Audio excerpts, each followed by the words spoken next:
Planning and Investment in Infrastructure in Central Asia, Assessment of Sustainability.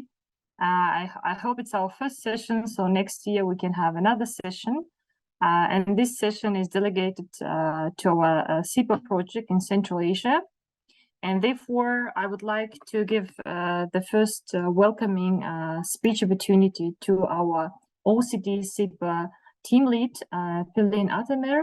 She's economist and team leader at the Organization of Economic Cooperation and Development.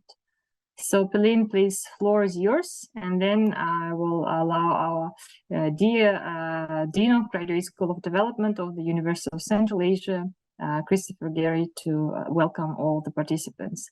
Let me shortly introduce myself. I'm Madina Junussova. I'm Senior Research Fellow at the Institute of Public Policy and Administration of University of Central Asia, and I'm going to moderate this session. And I will give you some small rules a little bit briefly after the welcoming speech. So Peline, please, floor is yours. Go ahead. Thank you very much, Madina. Good afternoon and welcome, dear colleagues. My name is Peline Atamer. I am the OECD Head of Program on Sustainable Infrastructure in Asia for Central Asia. And it is my great pleasure to welcome you in this session on planning and investment in infrastructure in Central Asia, assessment of sustainability. Let me thank my colleagues and partners of the University of Central Asia for extending this very kind invitation.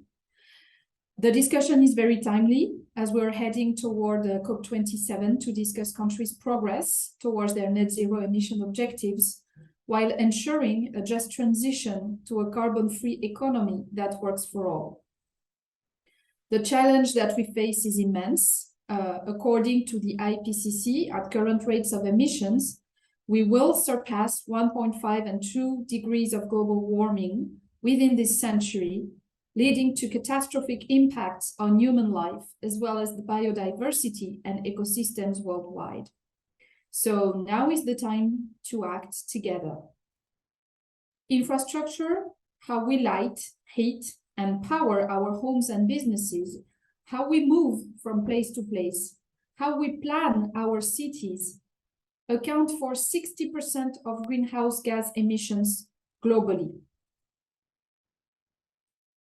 Given the lifespan of infrastructure assets, the infrastructure investment decisions we make today determine our emissions for years to come, and therefore our ability to meet the targets of the Paris Agreement. And yet the challenges we face in the short term for making the right decisions on infrastructure are serious. Governments in the pan-European region, in Central Asia and elsewhere, are facing intense fiscal pressure following the COVID-19 pandemic, deep uncertainty linked with the energy crunch in particular, as well as increased complexity of infrastructure investment in an ever more interconnected and interdependent world. The OECD supports member and partner countries to achieve both their national climate objectives and the collective efforts under the Paris Agreement, including through policy instruments, standards, and good practices for making the right short-term decisions on infrastructure to make it sustainable in the short and in the long run. And so, for example, through the Sustainable Infrastructure Program in Asia, or SIPA, which is financed by Germany's International Climate Initiative, the OECD has teamed up with several international partners, including the University of Central Asia, to deliver targeted support to countries of Central Asia, where the temperature is rising at a pace that is more than twice the global average, and where infrastructure needs are estimated close to 8% of GDP if climate adjustments are taken into account. We are working closely with governments of the region to build capacities and tools, such as inter alia low-emission development strategies, groundbreaking asset evaluation methods, and policies for the development of green bonds. So this is, in a nutshell, what SIPA is doing. I think this session promises to be very interesting, and I look forward to hearing about other speakers as well. Thank you very much. Thank you, Peline. So now let's allow our Dean of Graduate School of Development, Christopher Gerry, to welcome participants in the session room and also online. Thank you, Madina, and thank you, Peline. It's nice to see you again. I don't want to stand in the way of the presentations, but I just want to say that as Dean of the Graduate School of Development at UCA, that this project on sustainable infrastructure development is of paramount importance to UCA. It's one of our strategic priorities. We have scientists working at the leading edge of climate change science in mountainous regions and in Central Asia in particular, and also have expertise on both the anticipated and the region-specific costs and benefits of infrastructure development in mountainous regions. We're also building expertise in resilience and sustainability, particularly urban resilience, through our major projects in Narin in Kyrgyzstan and Khorog in Tajikistan. And over the next year, as we build towards the second summer school for this project, the SIPA project, we'll be developing both our research and our pedagogy in this field as we work towards launching our MSc, our master's program in sustainable development, which will launch in 2023-24. So this really is a vital and important project for us, as well as being timely in climatic terms, as you say, Peline, and I look forward to hearing the three presentations within this session. Thank you very much. Thank you very much, Christopher.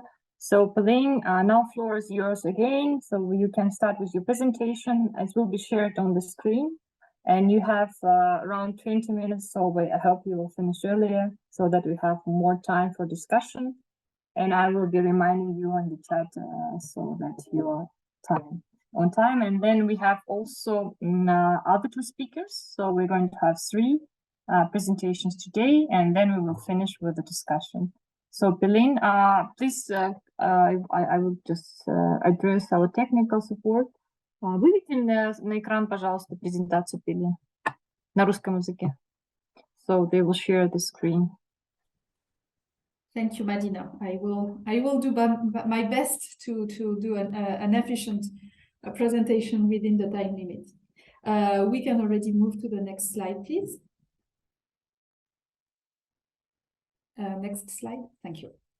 Let me start. No, sorry, the slide before. Thank you.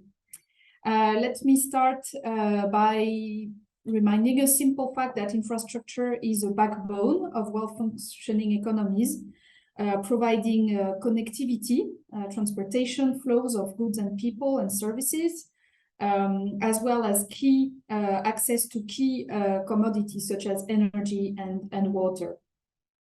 And currently in Central Asia, as in other parts of the world, we're facing a triple emergency, one being an important infrastructure gap, and filling the gap will be important for economic development and well-being of populations, with needs that are currently estimated around 8% of GDP, whereas spending are estimated currently under 1% of GDP. So the gap is huge. Second, infrastructure is more needed than ever to support economic and social recovery after the pandemic, and as we are facing additional difficulties due to the geopolitical situation. And finally, a climate and biodiversity emergency, which need to be taken into account as we develop new infrastructure. Next slide, please. We're currently at a unique moment, and we're having a unique momentum for transformational climate action, and in particular on infrastructure investment, because currently, after the COP26, many economies have committed to net zero emission by mid-century, and those pledges are already a very critical first step. We observe shrinking finance for coal-related investments from different market actors, as well as multinational companies that are moving to reduce the carbon footprint of their activities, and an acceleration in some parts of the economy, of the global economy, for decarbonization. There is finance that is being mobilized for massive national rescue and post-COVID recovery packages, some of them including important components on infrastructure. And finally, we're at a moment where a number of international infrastructure initiatives are being designed and implemented, including the Belt and Road Initiative and the Build Back Better World. So the main challenge is really to channel new sources of finance in projects that are compatible with Paris goals and sustainable development goals. Next slide, please.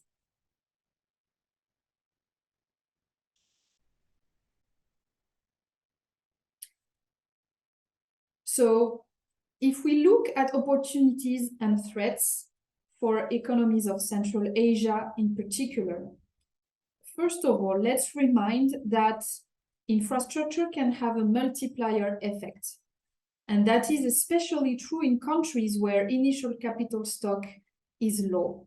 So a public investment stimulus of 0.5% of GDP can raise output by 1.6% on average in large advanced economies. So if designed properly, public investment in infrastructure can really generate economic growth and additional economic opportunities. And this is particularly true in Central Asia, where transport infrastructure and connectivity infrastructure can help better integrate countries in global and regional value chains. They can also help capture co-benefits of international investments for national and regional development and channel energy investments in innovation. There are also a number of threats, which include significant environment externalities if the way that these infrastructure are designed, if the way that the decisions are made in the short term do not sufficiently take into account environmental criteria at large. There is also a threat of low local benefits if countries become only transit corridors and do not take the opportunity to actually capture these benefits to generate economic activity. And there are threats of having a fiscal burden if the financing models are not sustainable, as well as vulnerability to climate change and carbon lock-in. Next slide, please. So what does sustainable infrastructure mean? I will be very brief.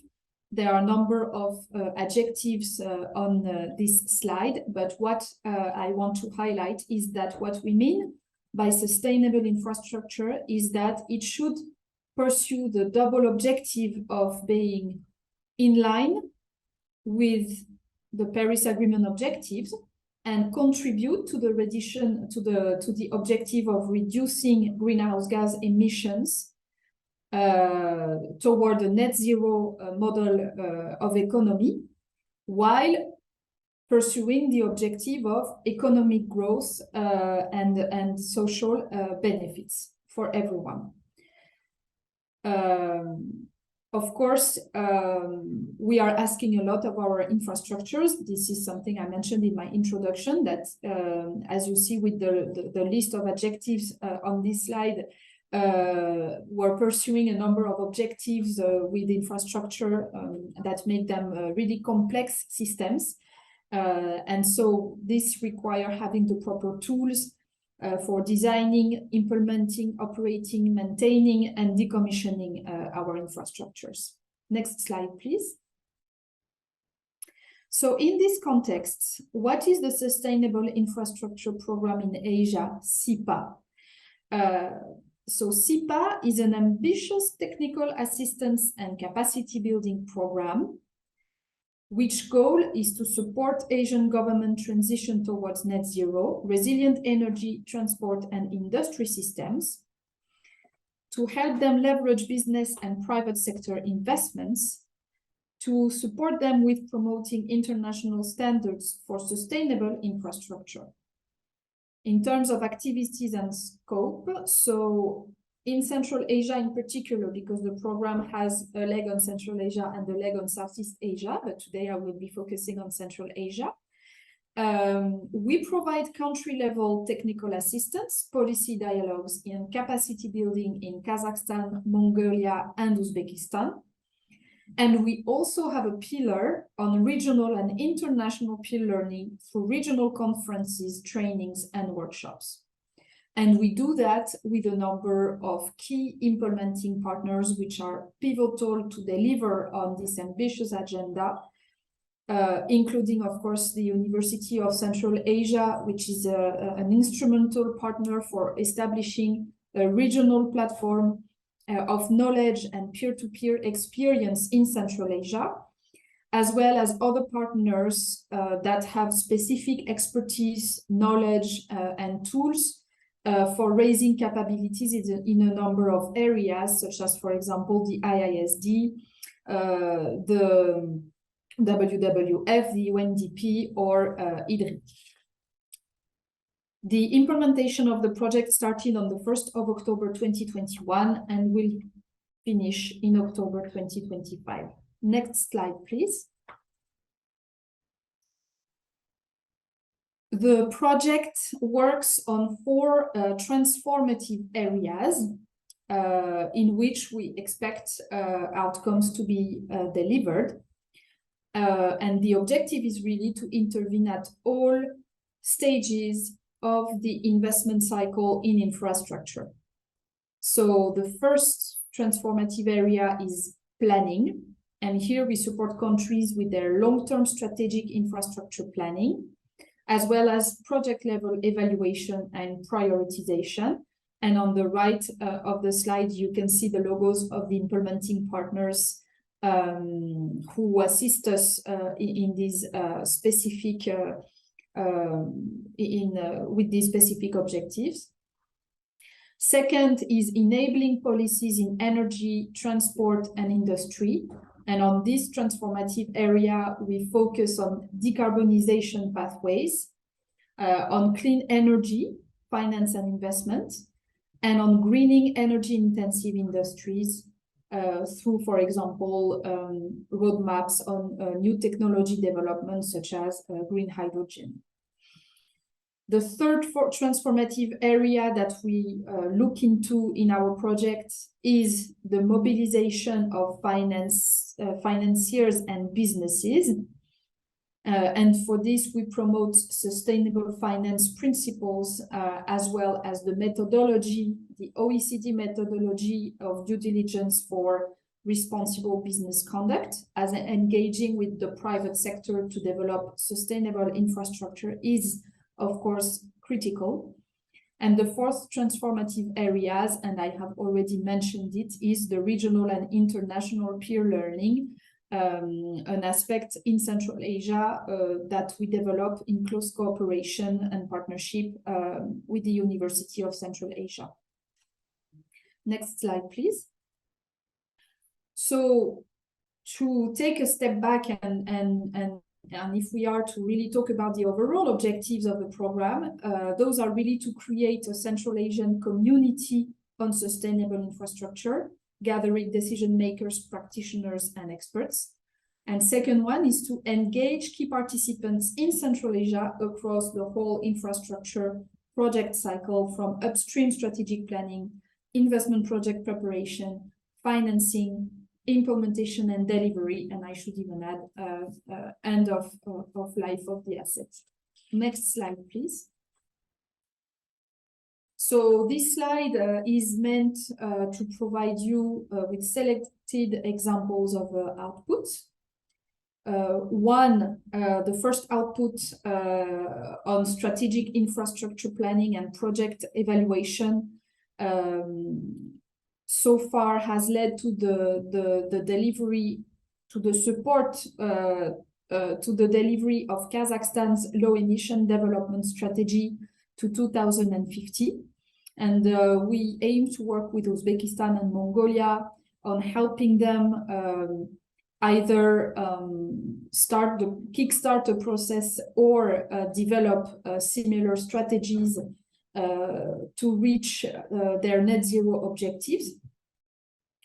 Another output of the project under another deliverable, let's say, of the project under this output is the asset level assessments for the promotion of sustainability criteria in infrastructure investment projects with the application of a methodology called SAVI, which stands for Sustainable Asset Valuation. It is a tool that we are currently applying to 2 infrastructure projects in Uzbekistan and Kazakhstan. And it is a tool that adds a lot of value versus classic financial models for infrastructure, because it really takes into account with a systemic approach all aspects of environmental and social benefits in addition to other aspects of the modeling. Under output 2 on national framework conditions, what we are doing, and this is something we plan to deliver very soon, is to deliver work on fossil fuel subsidies in Uzbekistan, where we will present methodology and OECD good practices on the topic and kickstart an exercise of fossil fuel subsidies inventory, as well as work led by the International Transport Forum on decarbonizing transport systems, which currently focuses on the Tashkent urban transport system and Ulaanbaatar transport system. Under output 3, mobilizing financiers and businesses, we are currently conducting a green bonds review in Uzbekistan and exploring opportunities for also supporting Mongolia with developing green bonds. And we are carrying work on responsible business conduct in Central Asia with a focus on infrastructure in particular. Something that I want to add that is not in this slide is the output 4 on building a regional platform together with the UCA, because on this we have delivered a major event between the 21st and 23rd of September this year, as Chris was mentioning in his introduction. We delivered 3 days of seminar on the various topics that SIPA touches upon, so on various tools and practices covering the 3 substantive outputs of the project that I presented.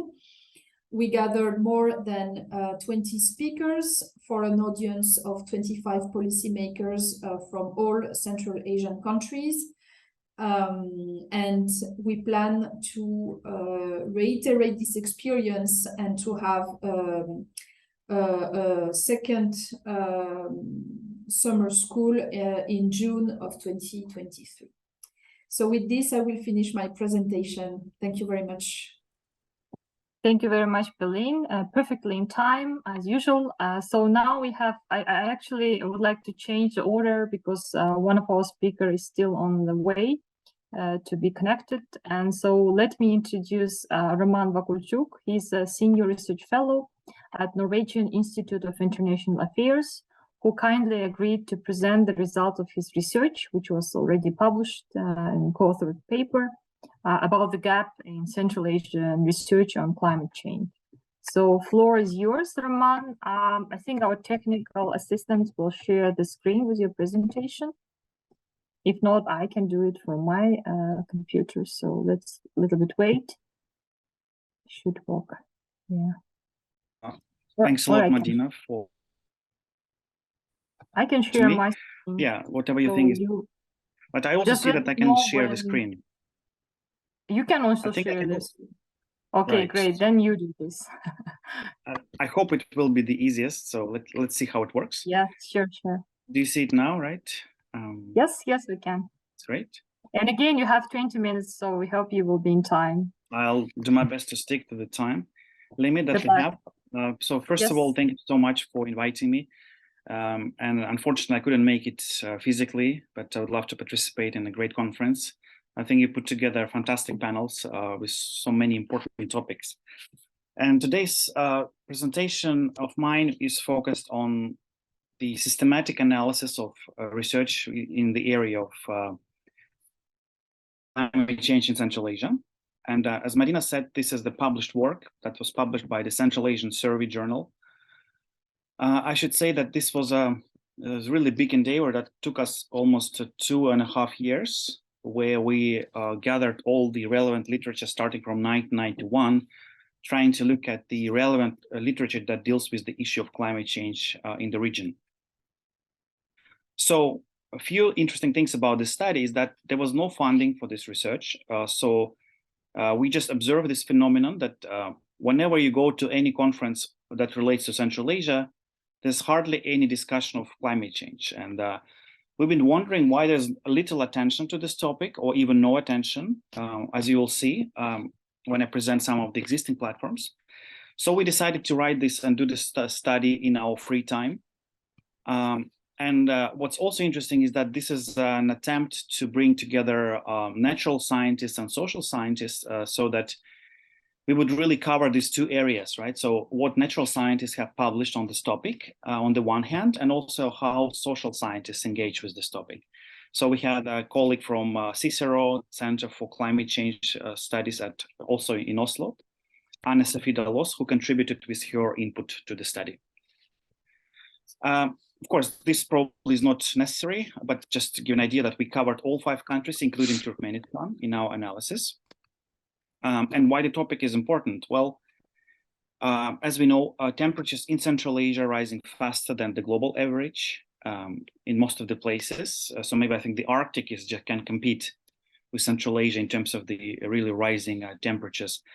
We also have this really big issue of shrinking glaciers, destabilized river flow, also increasing impact on agriculture and fisheries. And we know that how much local communities in Central Asia depend on water from glaciers. So this, of course, poses a huge challenge and many risks to the region. We also know the existing multi-decade tensions over water in the region, right? When it comes to basically the neighbor countries in the region. And we know how, for example, Uzbekistan is dependent, as well as Kyrgyzstan, and how this often may result, in some tensions in the region. Of course, taking into account that there'll be more shrinking glaciers in the future, this could, of course, lead to some more tensions. Although there's also a bunch of scholars who believe that with fewer resources, one could also expect more cooperation, right? So that you would have cooperation over some of the limited resources to make sure you have an efficient use of that. But I think both scenarios are real. And of course, in any case, this requires a lot of work and efforts to adapt and also to mitigate some of these consequences. We also know that it's no longer a secret that there's a huge wave of eco-migrants. Those people and basically so communities that live close to the places like around the Aral Sea area, partly Uzbekistan and also Kazakhstan, you see some of the migration patterns that reflect on the, the increasing desertification in the region, as well as the shortage of, for example, rain during the different seasons, which actually causes these migrants to move to other places.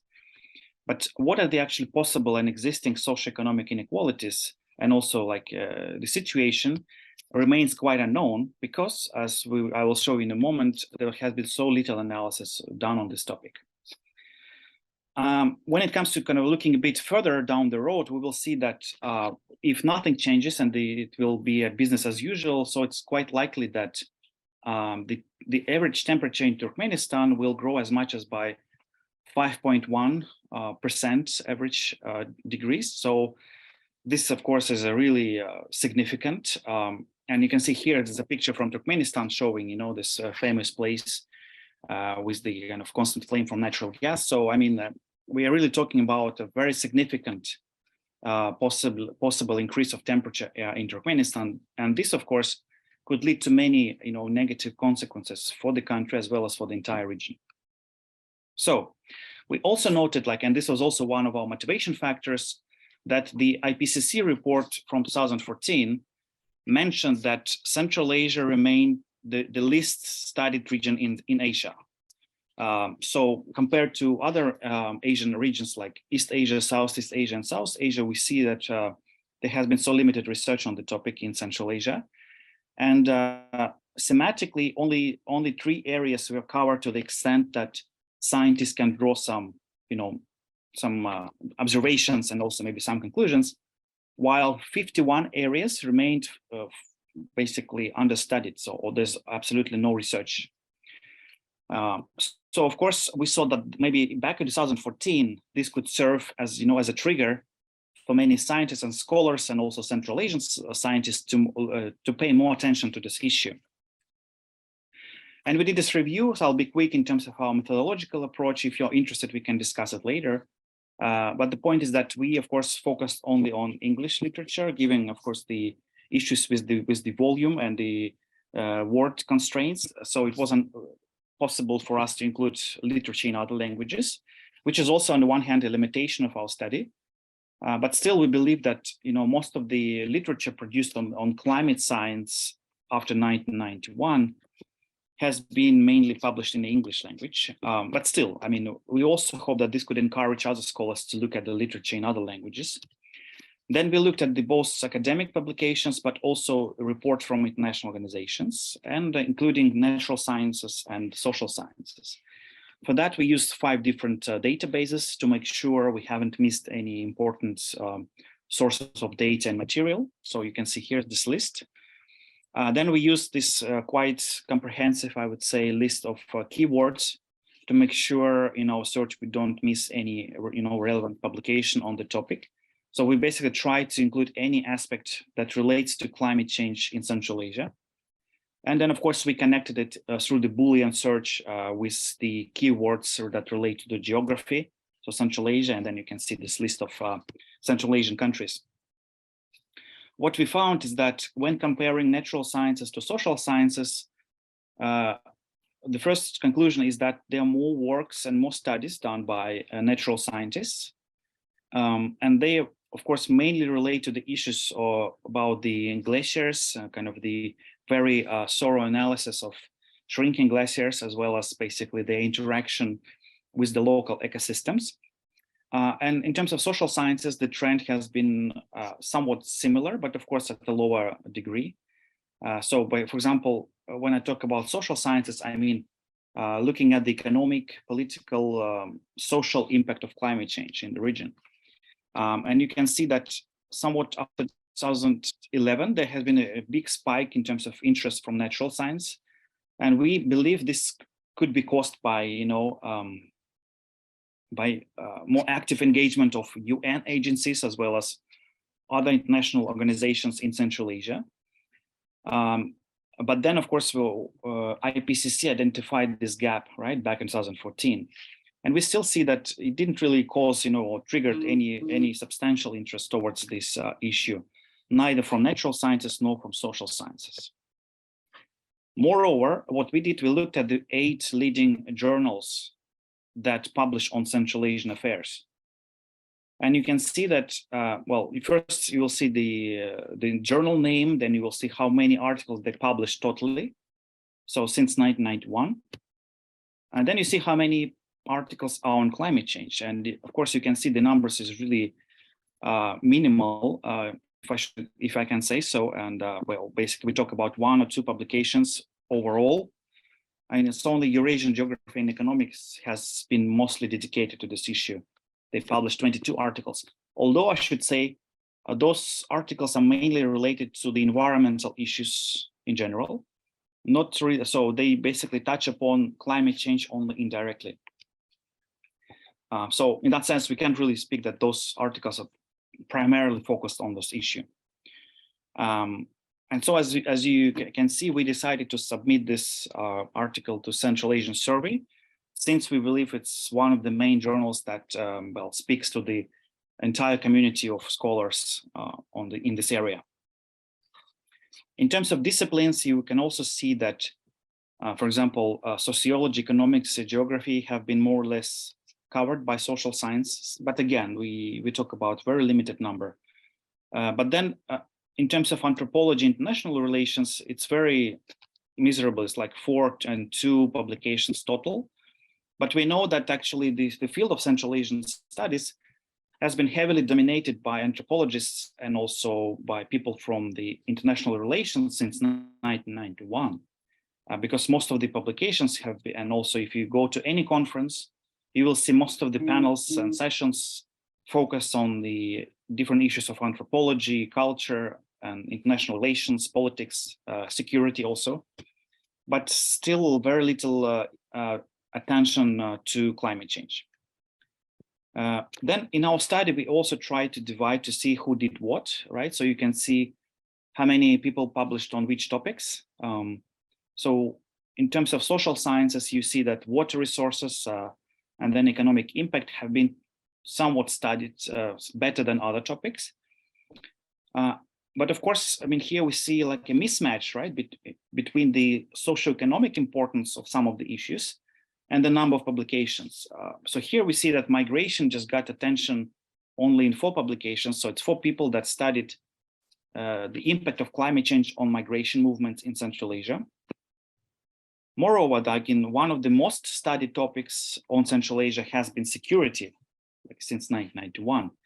But again, only 3 people connect security with the impact of climate change, which is of course quite unbelievable, given how much, this existing and looming threats from climate change, such as, the shrinking glaciers, shortage of water, desertification, how this has an impact already on the region. And basically, we see that, there's so little attention to understanding the impact, but also trying to project it in the future.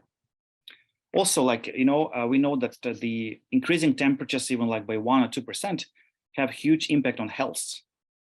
And again, I experienced myself the last summer in Kazakhstan. It was really hot. Never in my childhood I ever experienced summer to be as hot as in the Middle East. It was really very hot temperatures above 40 degrees. But you can see that only 2 publications on this topic have been produced. So, which basically means that the academic community hasn't really engaged in trying to understand the impact on health, and also maybe then trying to assist the population in kind of coping with the impact of increasing temperatures, as well as mitigating this impact. Now, it's also one of my favorite slides that basically shows this main kind of observation even more clearly. So we looked at the 5 leading international associations that focus on Central Asia. The very first one, you see Central Eurasian Studies Society, based in the US. And this is actually where I go next week. You can see they publish 0 publications on climate change. So when I go there next week, I'll be the first person ever to talk at their events since 1991. And then we also look at European Society for Central Asia, Cambridge Central Asia Forum, also International Council for East European Studies. And out of this total 10,249, as you can see, publications, there are only 2 speakers on climate change. However, if you compare to other topics that we covered, so most of the studied issues were like literature, then language, identity, security, as regards Central Asia. So you can compare it. We also see that there has been more interest to the topic coming from the Central Asia-based researchers and less from the international teams. So you can see this percentage distribution. Also I should say that social science literature, the one that exists, has been focusing on quite narrow technical issues. There has been a huge neglect of, as you say, as I already said, like political, health, geopolitical, sociological dimensions. And also, like many scholars who have been promoting this discourse of excessive securitization of Central Asia have actually ignored how climate change can impact the region, right? At the same time, we know that there are a lot of scholarship published on the topic of climate change and security in Africa, also in some other parts of Asia, but very limited so on Central Asia. And then the question is, of course, and you may also think like, why this could have been the case, right? And I think it has to do with several factors, although of course this could require new research, but we believe that, well, academics have a tendency to get stuck on certain topics. So like, of course, if we have a generation of scholars who studied security, and then of course we have students who then have these scholars as their supervisors. So you have this tendency that the same topic is being reproduced over time. And there's very limited shift to basically looking at those issues that become more relevant and more socially, economically important. Also, maybe this could be reinforced by, by institutional structures, also the funding, right? We know that Central Asia has been a source of attracting external scientific funding in areas, again, that may be in most interest of existing scholars. Like initially back in the 90s, this was very much influenced by the US academics who believe that Central Asia is a place for geopolitical competition. And that's why there was so much funding going through the US think tanks to actually look at security issues there. Plus, we also know that when it comes to international scholars, they had a lot of interest in terms of Central Asia culture, history, language. So it's somewhat, has, I don't know, traditions from Orientalism and also maybe some of the colonial practices, right? When Central Asia has been actually assessed only from this perspective. So which means that also the funding that goes into scholarship has been very much focused on other issues, and this has not actually changed yet. Still, I should say, and actually I should note that against this quite pessimistic background, we have international organizations that have actually been playing quite an important role in terms of awareness raising. So while we strongly criticize the academics in this area, I think we should basically give credit to international organizations like the Asian Development Bank, the World Bank, also European Bank for Reconstruction and Development, OECD, and many other organizations for really paying more and more attention to this issue after 2010, providing different grants, also different opportunities for the government and also local communities to look at some of the impacts. So our finding is that with the help of international organizations, most of the research has been produced in terms of the reports and policy papers have been quite useful. So in that sense, I think that the scholars, they really have to basically catch up with what the international organizations have done. So our suggestion is that I think, and it's quite concrete, I think we believe that it's important to prioritize funding going in social sciences, basically trying to understand how climate change is affecting the local communities. Then, of course, we should encourage area studies scholars to pay more attention to climate change when they do their studies. When it also comes to research event, we now also, we communicate to different associations of Central Asian studies, trying to motivate them actually to look at climate change more closely. Also, it's important that there's a, more active collaboration between researchers, NGOs, international organizations, and others. Then we also actually wrote to different journals to actually asking them to consider, announcing and also issuing special issues on climate-related issues in Central Asia. And of course, we shouldn't forget that Central Asia is also an important player in terms of availability of oil and gas resources. So of course, this issue of not only adaptation, but also mitigation plays an important role, but also in this area, we found very limited research. I should also say that, motivated by our own study, we are now working on a book project, which will be published next year by Springer Publisher, where we actually try to make this first attempt to bring together, different dimensions and aspects of climate change and its, societal implications. So as you can see here, it's like different book chapters produced by some of the, current scholars on Central Asia. So once ready, of course, I'll be happy to disseminate with you as well. And yeah, here's the link to the article that we've published, and I'll be happy to address any questions that you have.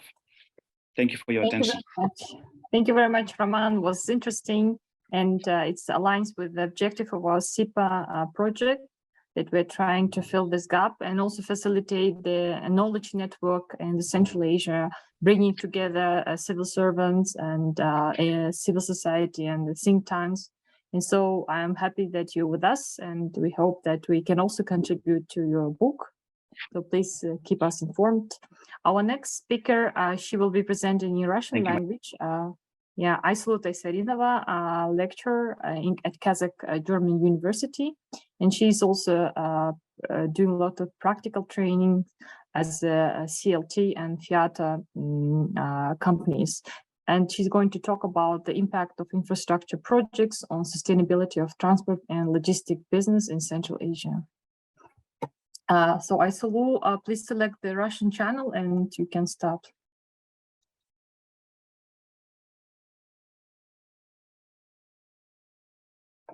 Aisulu, we cannot hear you. Добрый день, хорошо ли меня слышно? Да, мы вас слышим, все хорошо, отлично, презентуйте. Добрый день, коллеги, меня зовут Aisulu Taisarinova. И я достаточно долгий период времени работаю в Казахстанско-немецком университете. И последнее время, учитывая, что это стало трендом и тенденцией, моя тема больше сфокусирована была на регионе. Я больше коснулась вопросов того, как изменился бизнес, потому что в момент пандемии, а за ней уже, как мы знаем, последние события, изменившие фактически все потоки перемещения, повлияли очень сильно на бизнес. И тема последнего исследования, она касалась того, насколько бизнес реально выжил. Выжил ли и как это сказалось на том, что произошло. Мы с вами сидели дома и смотрели за тем, как двигаются потоки, то есть все, казалось, может быть доставлено по интернету, но это на самом деле не так. За этим стоит целая армия людей, которые работают, не покладая рук. И мое исследование последнее было влияние инфраструктурных проектов на устойчивость транспортного и логистического бизнеса в Центральной Азии. То есть фокус был на регионе. И фокус был на том, все ли объекты, которые мы за последнее время построили, реально принесли пользу бизнесу.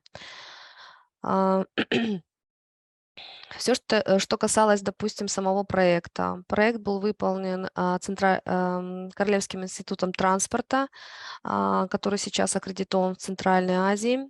Я являлась частью проекта, то есть исследователем была, и мы занимались поиском информации, провели за это время 100 анкетных опросов и 50 интервью, из которых 40 интервью я провела самостоятельно.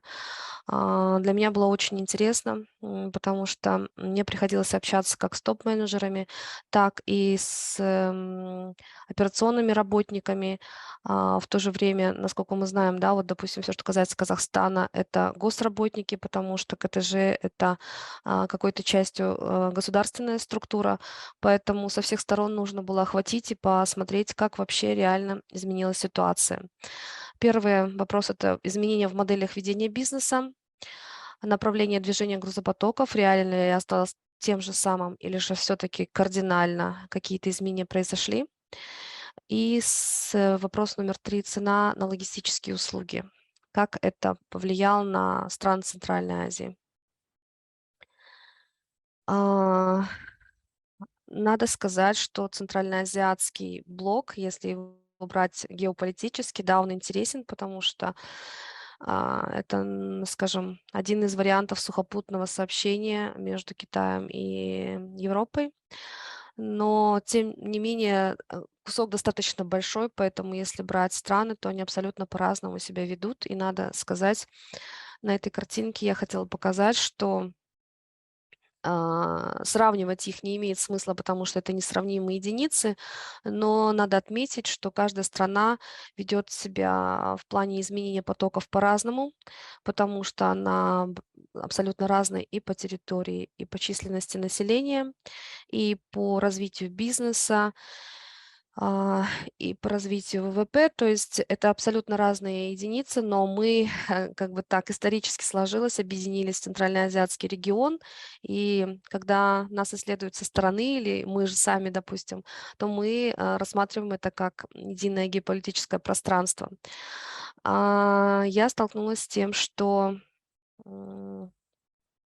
страны мало того, что абсолютно разные, мы по-разному относимся к цифровизации. Это тоже было одно из открытий, потому что Таджикистан, Туркменистан – это государства, в которых, может быть, ну, нет вообще интернета или у них отсутствует, они не отвечают на электронную почту по каким-то таким объективным причинам. Вот, то есть тот же Таджикистан, Туркменистан, это было достаточно сложно. Все, что касается Казахстана, Узбекистана, Кыргызстана, здесь ситуация немножко, ну, скажем, лучше, да, потому что здесь было намного проще связываться с компаниями, общаться с ними, они более подвижны, более активны. Это, ну, скажем, одно из находок для меня, когда мы проводили этот проект. Все, что касается инфраструктурных проектов. Почему именно инфраструктура? Потому что за последние 10 лет мы огромное количество денег заняли для того, чтобы якобы развить свою транзитность. И каждый из стран, и Узбекистан, и Кыргызстан, и, ну, в общем, все мы в Центральной Азии носились с этим слоганом, что да, построенные дороги принесут нам огромные деньги, и это поможет развить экономику. Но так ли это? Вопрос был риторический. Нам пришлось на него отвечать, потому что до сегодняшнего момента, вот я предыдущего исследователя хочу сказать спасибо, да, никто на самом деле на этот вопрос не отвечает, потому что есть только исследования, касающиеся, что будет, то есть ассессмент, касающийся предпостройки, все, что касается после постройки, строительства, я ни одного исследования такого не видела. И это не касается конкретно Казахстана, это касается в целом региона Центральной Азии. Итак, вопросы были следующие. Основные сферы деятельности организации. Ну, учитывая, что Центральная Азия – это больше суша, но я не говорю о Туркменистане, да, то, конечно же, это автомобильные перевозки, потому что железная дорога больше монополизирована, она рассчитана на другие сырьевые, чаще всего грузы, больше, наверное, рассчитана на большие объемы. И автотранспорт, скажем, более подвижен, более гибок. И, соответственно, этот бизнес вышел на первое место при опросах. Компании говорили, что больше занимаются именно автомобильными перевозками. Это и склады, воздушные перевозки в том числе, ну и все, что касается вспомогательного бизнеса. Потому что инфраструктура помогла нам создать коридор, но она, кроме того, создала какие-то складские помещения, какие-то посреднические услуги, упаковка, переупаковка и так далее. Как выясняется по результатам опроса, какие-то дороги действительно стали показателем влияния инфраструктурного проекта, потому что, как вот видите сейчас на экране, Ташкент, Шымкент, Тарас, Бишкек, Алматы, Хоргоз. Это та трасса, которую реально работает, и перевозчики отметили, что да, ситуация очень сильно изменилась. Еще один отрезок – это Шымкент, Кызылорда, Актубе, Уральск, выход на Россию. Также наблюдалось движение в плане увеличения грузоперевозок. И Алматы, Караганда, Астана, Петропавловск – это тоже трасса, уходящая на Россию. Здесь отмечалось достаточно большой объем увеличения грузопотоков. Но сейчас я скажу, что это исследование было в 2021 году, и вы сами понимаете, что ситуация, видимо, опять же изменилась в противоположную сторону. В общем, все, что касается логистики, мы не сидим на месте, ситуация меняется каждую секунду, поэтому это часть бизнеса, на мой взгляд, ближе, наверное, к производителю и конечному потребителю, и она призвана раньше всего реагировать на изменения геополитики и вообще любых кризисных ситуаций. Еще один. Все, что касается железнодорожных коридоров, фактически все компании отметили Центральноазиатский коридор с выходом на Россию и Трансазиатская железная дорога, Северный коридор, Западная Европа, Западный Китай. Ну, для нас было как бы проверить гипотезу, что действительно эти коридоры работают. Да, действительно, они заработали. Момент. Дисбаланс, влияние повышения тарифов для участников. Интересный момент, что первыми, это фактически 30% по опросу, изменения ощутили на себе перевозчики, чаще всего автомобилисты. Они были вынуждены гасить вот эти 30% скачок тарифов за счет собственной прибыли и каких-то дополнительных резервов собственных. То есть они как-то договаривались, шли на переговоры, писали, звонили, все, что возможно было сделать, делали для того, чтобы хоть как-то сгладить ситуацию. Далее по цепочке эту ситуацию почувствовали экспедиторы, потому что они были вынуждены передавать информацию от перевозчиков и уже объяснять ситуацию заказчику о том, что цены меняются, и нужно как-то с этим работать. Но, тем не менее, экспедиторы некоторые не почувствовали, скажем, такого огромного скачка за счет того, что у них была возможность переключаться на другие виды товаров, такие как маски, медикаменты, продукты питания, строительные материалы. В общем, все то, что было востребовано в этот момент, экспедиторы могли перевозить и даже в больших объемах. В большей степени защищенными оказались крупные производители. Это компании, которые являются частью крупных консорциумов, либо какие-то крупные поставщики сырья, поскольку они имели долгосрочные контракты с перевозчиками и просто диктовали свои цены, и ситуация для них была более стабильной. Ну и небольшие выводы. Инфраструктурные проекты в целом положительно отразились на бизнесе. Конечно же, они повысили активность в Центральной Азии. Однако цены для конечного потребителя выросли на 30%, это факт. Потенциальные источники грузооборота – это автомобильные и контейнерные перевозки. Это фактически 90% участников бизнеса ответили на этот вопрос, что да, контейнерные перевозки очень нужны. На территории Центральной Азии множество мелких компаний, которые особое внимание заслуживают. То есть на них нужно обращать внимание, нужно с ними работать. И что было для меня очень плачевно, в том, что иметь собственный транспорт – это невыгодно. Многие компании освобождаются от активов, стараются вообще не иметь никаких машин, поскольку это дорого и это очень рискованно. Я уже говорила, что первые, кто почувствовал, это перевозчики и чаще всего автомобилисты.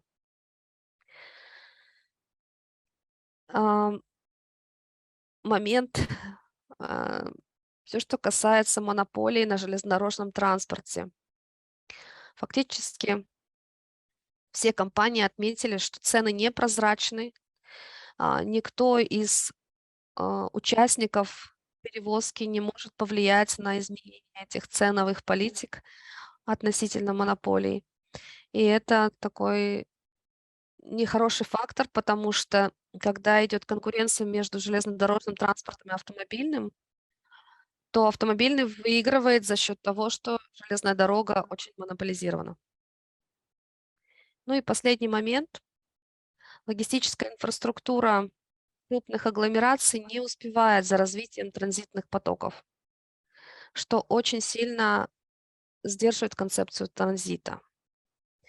И вообще говорить о том, что существуют коридоры, это преждевременно, потому что коридор призван снижать тарифную политику. В нашем же случае мы видим, что цены увеличиваются, скорость падает, объем растут. Это совсем по-другому описывает коридор.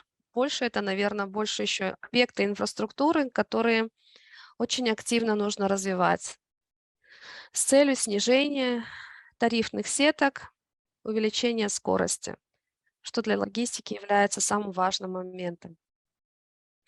Спасибо большое за ваше внимание. Я бы с удовольствием ответила на вопросы, если они у вас есть.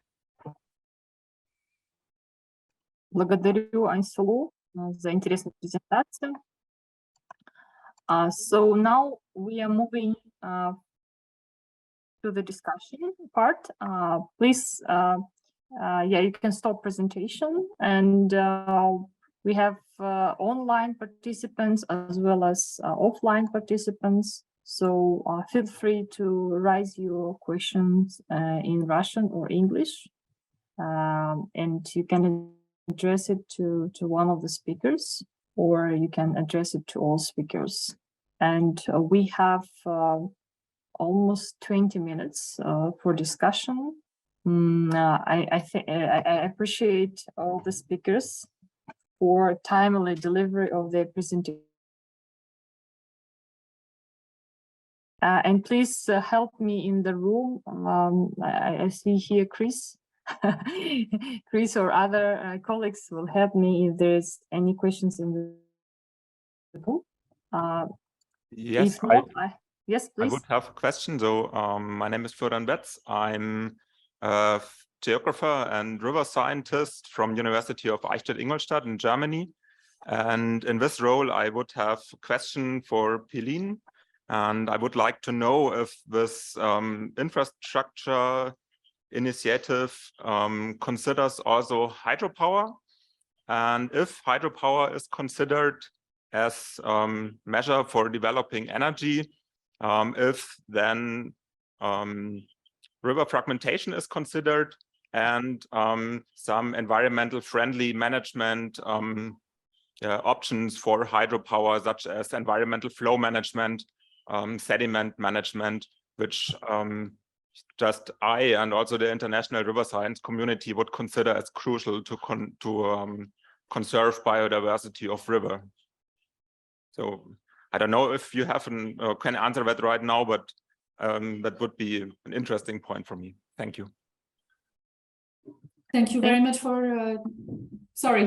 Yes, please, no, go ahead. We have limited time, so you can go straight to responding. Okay. Sorry. No, thank you for this question. In the framework of SIPA, we do not look at hydropower specifically. Actually, we tend to really focus on infrastructures related to either transport or industry. We don't look in details at energy infrastructure because this is more this has more to do with IEA. And the second reason is that we have another project within ENV on the water, energy, and I'm forgetting one, Nexus. We call it the Nexus project. And this project will look more at water management issues. And as such, we'll cover, I think, hydropower and we'll look more into the aspects that you mentioned. So it's a project that is also focusing on Central Asia, and that is expected to start in 2023. But it's true that in the framework of SIPA, we can like,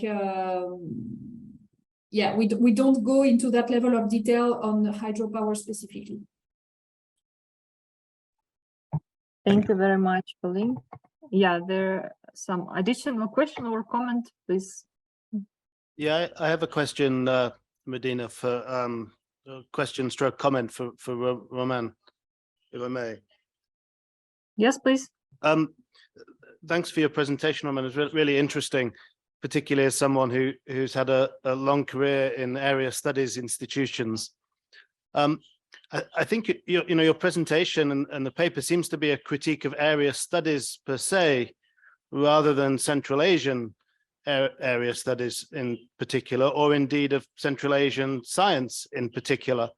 And until recently, I was the director of the Oxford School of Global and Area Studies, which covers all of the areas of the world, apart from North America, as it happens. But none of those area studies centers do anything on climate change for the reasons that you say. They're mostly come from humanities backgrounds or social science backgrounds, addressing things like geopolitics, security, international relations, and so on. And I think that's a valid criticism of area studies, but I don't think it's specific to Central Asia. And indeed, thinking of the work that my colleagues in the Graduate School of Development do, they wouldn't dream of publishing their science in any of those journals that you list there as the key Central Asian journals. Just thinking very recently, for example, we've had, and I have a colleague sitting here from the Mountain Societies Research Institute, but we've had articles come out in journals like Cryosphere, which was a publication that was featured in Nature recently, publications in a recent one in Water, addressing these very issues that you refer to. Indeed, the head of that particular unit was invited to speak to the the IPPC subpanel on climate change in this region. So there's a huge amount of interest, huge amount of science going on in climate change. Yes. Should there be more? Yes. Do we want there to be more? Yes. Do we want there to be more policy attention on it? Yes, of course we do. And that's true in other parts of the world as well. But I think to say that there's a void in climate change interest and research in this region is a little bit misleading from where I'm sitting. Well, thank you very much for your very insightful remarks. Well, I should say that you're absolutely right. We're actually not saying that there have been no research. It's just that it's so little, given the scope and the mounting challenges, right, that climate change is going to present. However, for example, I haven't seen any publication that would present scenarios on the different degrees for Central Asia. And then I think for us, the key question is how local communities would cope with that. You're absolutely right. Like there are many scientists, natural scientists, working specifically on the issues related to the soil quality or how the soil is changing, right? Or for example, the characteristics of this desertification, or for example, or the water that comes from the shrinking glaciers. But those are not really related to society. I mean, those are purely scientific questions, which are highly important, absolutely. But we don't really know how this would, basically what implications would be for societies at large. And like, for example, if there are tensions between neighboring countries over water resources, and no one actually knows or understands the root causes of this, it's not that, for example, that it's something else, but it's really because of climate change, then I'm not sure that the solutions that would be taken, for example, in terms of the foreign policy relations would be correct. So it's really important to catch up, I think, for social scientists, to catch up with natural scientists. And that's one thing. And the second thing is that still, if you look at other parts of the world, you would still see that social scientists have been engaging more actively to look at the impacts of climate change on societies compared to Central Asia. And even like when IPCC, basically showed that, well, there are 51 areas which do not have enough knowledge, still it hasn't really, led to some more increasing funding, or that there would be communities kind of looking into this more actively. I mean, talk about scientific communities. And yet I should still come back to this point that it has been actually Central Asian scholars who have been paying more attention and have a greater interest compared to some other international scholars working in this area. So I should say, yes, research is ongoing, but still, like, given that Central Asia is one of the most vulnerable regions to climate change, I think we're not there yet when it comes to the volume and availability of necessary information to understand how to mitigate and adapt to climate change. Thank you, Roman. Can I just come back very briefly on that? I mean, I broadly agree with that, but the measure of this would be how many articles are in the key journals, about climate change, or about science journals and social science journals. How many articles are appearing in those? Not how many articles are appearing in Central Asia Studies or Europe Asia Studies or whatever it might be. That's fine, but I want my team to publish their articles in the Journal of Health Economics or whatever, if it's about the health effects of climate change and so on. No, that's just one other thing. I mean, I don't know how your bibliometric search work, but I'm aware of literature reviews, for example, that have come out of my school in the last couple of years on the social impacts of climate change and of infrastructure development as well. So there is stuff going on. I agree with what you say broadly, and I agree with your critique of area studies, by the way, having been involved in it for a very long time. I think it does need to pull its head out of the sand, but I don't think that's a specific Central Asian.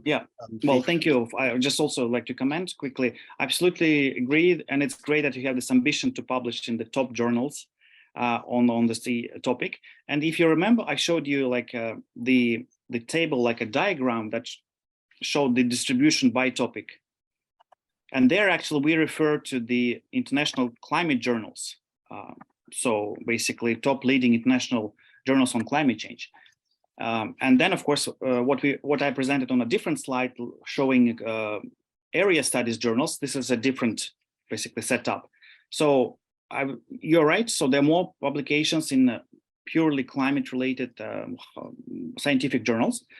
But then again, like we don't really see that there's, for example, these studies, they speak to the local communities or whether they raise awareness among the local communities. So I mean, of course, those publications raise awareness among the leading scholars in this area, right? But I'm not really seeing it at the level of social communities and basically that the government has enough knowledge, private sector have enough knowledge about understanding the impacts. And I think here's the area studies who are actually directly engaged, and they do tons of interviews every year, right? With people, for example, anthropologists or others, they are engaged with the local population all the time. And the fact that they're paying so little attention to climate change, I think is quite worrying. Thank you, Roman.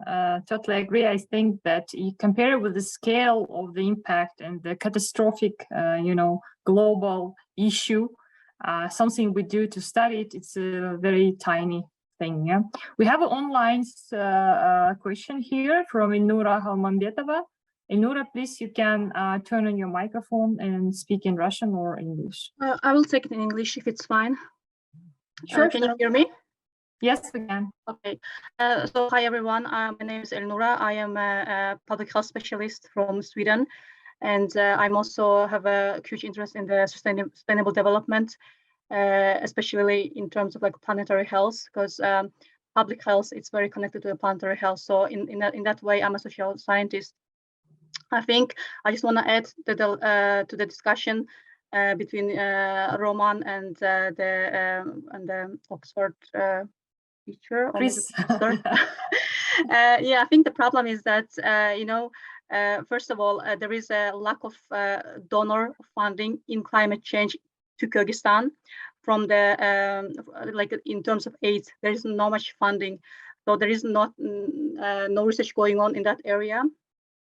Secondly, why there is a lack of funding to Kyrgyzstan, to Central Asia particularly, it's because the donors or the aids that we actually wanna have, they have very strict, they have their own indicators of what the social development is, what is sustainable development is, and the Kyrgyzstan in that way they cannot really deliver that yet, because we are still very much not so knowledgeable about climate change and sustainability, but we are on a good way. I think the outlook is positive. This is one of the problems. The other, we can also look at the problem from another perspective. When the social scientists want to publish in articles in relation to climate change, how does climate change affect actually the health and the well-being of people, like a social equality, for example, social justice, then these publications have to be published in a peer-reviewed journals if they want to have some impact. And unfortunately, it's also something something hard to establish, or something we have to work on more harder maybe. And also the third point also is that Kyrgyzstan is not really, I mean, climate change does affect Kyrgyzstan. We see it. I have been this year to Kyrgyzstan. I've seen the heat. It is, we can see the effects of the climate change, but we're not really very much affected by climate change, for example, as Bangladesh or like India or Africa, where there's like a drought and the farmers are really struggling with their crops.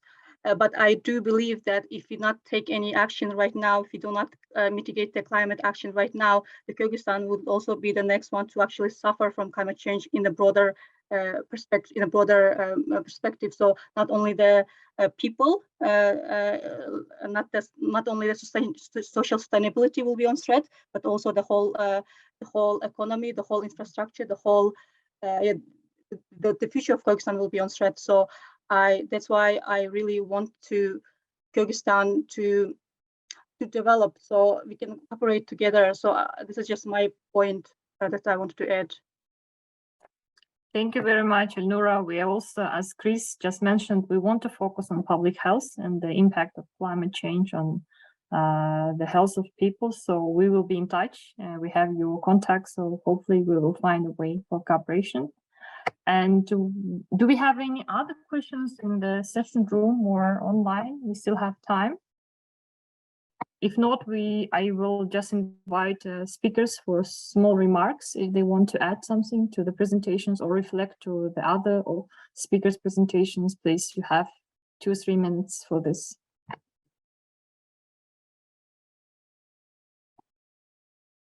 By the way, Peline, I think we should use our platform, SIPA platform on knowledge exchange for allocating some open source research findings on the climate change. That would be, and also impacting infrastructure, of course, as we focus on sustainable infrastructure. So maybe we will ask kindly Raman to help us with selecting of the good articles that we can make open for our decision makers, so that they learn more about this evidence of what's happening in Central Asia. Yes, no, absolutely. I think it's a great idea, Madina, and I can only concur and agree that having a growing body of evidence and of analysis and forecasting exercise on what the consequences are likely to be in the short and in the long term in the region specifically, and in very concrete terms on the environment. For example, I don't know, I saw this article that the wild apple trees are disappearing in Central Asia. All these consequences, I mean, it's very key to have a concrete understanding of what is at stake. So that experts, decision makers, but also the private sector, the civil society, everyone gets the true measure of what is happening, and so that slowly behaviors change for the better, and that not only infrastructure but also everyone and for everything aligns on low carbon development objectives. Thank you very much, Peline. Yes, our main purpose, disseminate research, to exchange, and maybe to find a common team or interest for the future research. But also what we are interested is that we want to also contribute. So we hope that there will be more interesting research products of the SIPA projects presented next year. And I would like you to stay with us at the Link conference and join the other sessions, because it's going to be interesting, and there are a very interesting collection of papers, including some on climate change. So thank you for staying with us. If there are not any additional questions or comments, so then we will close the session. And I would like to thank our speakers who kindly shared their time and contributed to our session. Thank you very much, Peline, Roman, and Aisulu. Thank you, Madina, and everyone. It was a great discussion. And I wish good luck with your publication, Roman, and also Aisulu. I understand that you're going to publish it, so good luck. It's not easy job. Hopefully your publications will be available for all. Thank you very much. Thanks a lot. Good luck to everyone. Thank you. Goodbye. Спасибо большое. Bye. Sorry. Thank you very much for presentations. I just would like to make a small note for all of our speakers, presenters. If you could send us permission, if we can publish your presentations online, if it is okay. So you can just send us a quick email, just agreeing if it is okay or not. And also to our participant to please fill out the evaluation forms that are in the bags and please give them back to us. Thank you. Thank you very much, Solia. I think Peline and Roman left a little bit earlier, but I will inform them about this issue. So thank you very much and enjoy the conference, and please join the other sessions online or offline. Thank you. Mostly online. Today we have interesting sessions online. It's really great. So thank you very much, and yeah, see you later.